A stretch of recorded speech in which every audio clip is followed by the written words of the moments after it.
বাইরে থেকে কিনে হোক কিংবা বাড়িতে বানিয়ে অনেক রকম চপের সাথে আমরা পরিচিত আছি। আর তার মধ্যে আরেকটা হলো মোচার চপ, যেটা আজ আমি আপনাদের সাথে শেয়ার করব। সাথে থাকছে কিছু ছোট ছোট টিপস, তাই অনুরোধ করব ভিডিওটা সম্পূর্ণ দেখবেন। এভাবে বানালে কিন্তু টেস্টটা দারুণ আসবে। হেসেল লাভার চ্যানেলে আপনাদের সবাইকে স্বাগত। আজ আমি মোচা চপ বানানোর জন্য এখানে একটা মিডিয়াম সাইজের মোচা নিয়েছি। এই মোচা ছাড়ানোর সাথে জানি কম বেশি অনেকেই পরিচিত আছেন, তবুও আমি আপনাদের সাথে শেয়ার করছি। প্রথমে কিছুটা অংশ ছোট ছোট কলা হয়ে গিয়েছে, ওগুলো এমনি ভাজা করে খাওয়া যাবে। তারপর যতটা ছাড়ানো ছাড়িয়ে নিয়েছি, আর ভিতরের দিকে যে অংশটা থাকবে সেগুলোকে খুব ভালোভাবে কুচিয়ে নেব। এবার এদিকে এই মোচাগুলোর মধ্যে দেখবেন একটা কাঠির মতো অংশ থাকবে আর একটা পাপড়ির মতো, এগুলোকে বাদ দিয়ে দিলাম। একইভাবে আমি সবগুলোকে কুটে নিয়েছি।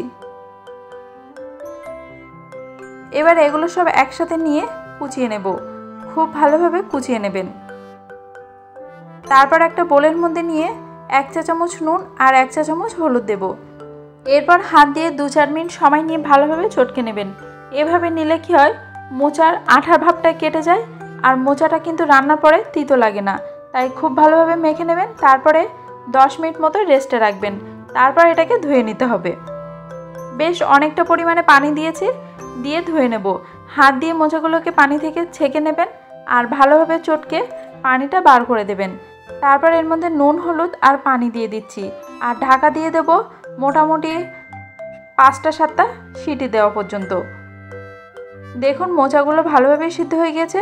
সিদ্ধটা কিন্তু আবারও বলছি খুব ভালোভাবে করবেন, না হলে কিন্তু চপটা ভালো হবে না। এবার একটা কড়াইতে 4 টেবিল চামচ সর্ষের তেল আর 1/4 কাপ চীনাবাদাম দিলাম। বাদামটাকে ভালোভাবে রোস্ট করে নেবেন। এই মোচার চপ, আমের চপ, ভেজিটেবিল এই সবগুলোই এই চীনাবাদাম রোস্ট করে দেবেন। দেখবেন রোস্ট করে ঠিক না, তেলে ভেজে দেবেন, দেখবেন টেস্টটা কিন্তু দারুণ হয়।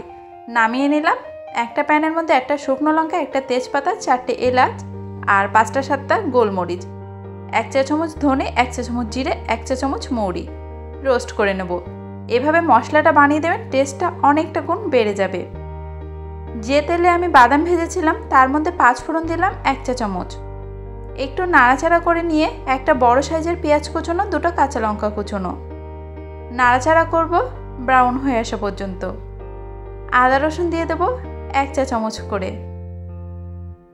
নাড়াচাড়া করবেন মিডিয়াম আঁচে কাঁচা গন্ধটা যাওয়া পর্যন্ত। তারপর সিদ্ধ করা মোচা দেব, মশলার সাথে ভালোভাবে কষিয়ে নেবেন। মোচা থেকে দেখবেন একটা পানি ছাড়ছে, সেই পানিটা শুকানো পর্যন্ত কিন্তু ওটাকে কুক করতে হবে। গ্যাসের আঁচ মিডিয়াম দিয়ে ততক্ষণে আলুটাকে ম্যাশ করে নেব। 6টা ছোট ছোট আলু সিদ্ধ করে রেখেছিলাম, ভালোভাবে ম্যাশ করে নিলাম। যখন দেখবেন মোচার মধ্যে থেকে আর কোনো পানি ভাব নেই, একদম পুরো ভাজা ভাজা হয়ে গিয়েছে, তখন কিন্তু আলুটা দিয়ে দেব আর ভালোভাবে মিশিয়ে নেব। এখানে খেয়াল রাখবেন যেন কোনো পানি পানি ভাব না থাকে, তাহলে কি হবে, তরকারিটা প্যাচ প্যাচ হয়ে যাবে, খেতে একদমই ভালো লাগবে না। ভেজে রাখা বাদাম আর আগে থেকে সিদ্ধ করে রেখেছিলাম 1/4 কাপ ছোলা, সেটাও দিয়ে দিলাম। যে মশলাটা বানিয়েছিলাম সেটা গুঁড়ো করে নিয়েছি, সেটাও দিয়ে দিলাম।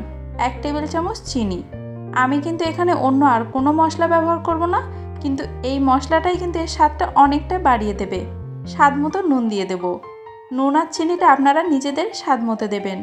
মিডিয়াম টু হাই আছে এটাকে অনেকটা সময় নিয়ে রান্না করবেন, প্রায় 15-20 মিনিট।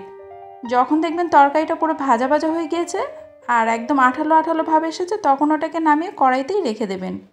একটা বোলের মধ্যে বেসন দিয়েছি 1/2 কাপ, 1 টেবিল চামচ কর্নফ্লাওয়ার, 1 চা চামচ পোস্ত আর 1/2 চা চামচ দিয়ে দিলাম বেকিং সোডা, 1/2 চা চামচ নুন মিশিয়ে নিলাম।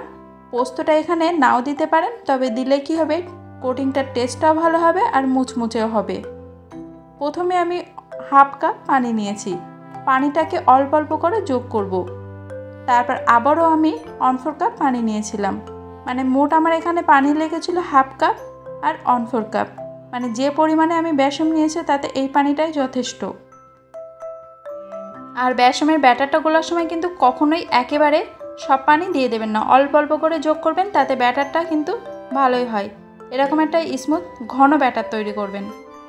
সাইডে রেখে দেবো। ততক্ষণে তরকারিটাকে আমি বানিয়ে নেব।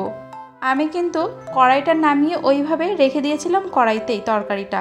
তাতে কি হবে, গরমে গরমে তরকারিটা কিন্তু আরও বেশ আঠালো আঠালো হয়ে যাবে। তারপর একটা পাত্র নিয়ে এভাবে শেপ দিয়ে নিচ্ছি। আমি ওভাল শেপ দিচ্ছি, আপনারা নিজেদের পছন্দ মতো যে কোনো শেপ দিয়ে নিতে পারেন। যতক্ষণে বানিয়ে নেব সবগুলো, ততক্ষণে কড়াইতে তেল বসিয়ে দিলাম। তেলটার উপরে হাত দিয়ে একটু চেক করবেন। যখন দেখবেন হাতে একটা গরম ভাব লাগছে, তখন এর থেকে 1 চা চামচ গরম তেল তুলে নিয়ে বেসমের ব্যাটারের মধ্যে দিয়ে দেব। এইভাবে দিলে কি হয়, ব্যাটারটা কিন্তু মুচমুচে হয়। ভালোভাবে মিশিয়ে নেবেন। এবার একটা একটা করে চপ বেসমের ব্যাটারে দিয়ে কোটিং করে নিয়ে তেলে ছেড়ে দেব। এই চপটা বানানোর জন্য কিন্তু বেসমের ব্যাটারটা বেশ ঘন করেই বানাতে হবে। গ্যাসের আঁচ মিডিয়াম দিয়ে দেবেন, দিয়ে চপগুলোকে ভেজে নেবেন। আমি এখানে যে মাপে এটা বানিয়েছি তাতে করে আমার মোট 15 থেকে 16টা চপ হয়েছিল। এবার কম বেশি আপনারা পছন্দ মতো বানিয়ে নিতে পারেন। মিডিয়াম আঁচে ভেজে নেব, মানে ওই মিডিয়াম থেকে হাই, খুব বেশি লো বা খুব বেশি হাই আঁচে ভাজার প্রয়োজন নেই। যখন দেখবেন এরকম লাল লাল হয়ে এসেছে, চপগুলোকে তেল থেকে তুলে নিলেই তৈরি হয়ে গেল আজকের বেশ দারুণ খেতে মোচার চপ। কেমন লাগলো আমাকে কমেন্টে জানাবেন। এভাবে একবার অবশ্যই ট্রাই করবেন, খেতে কিন্তু বেশ ভালো। দেখা হবে পরবর্তী নতুন কোনো ভিডিও নিয়ে। আপনারা কিসের রেসিপি দেখতে চান কমেন্টে জানিয়ে দেবেন। আর আমার চ্যানেলটিকে সাবস্ক্রাইব করবেন, পেজটিকে ফলো করতে একদম ভুলে যাবেন না কিন্তু।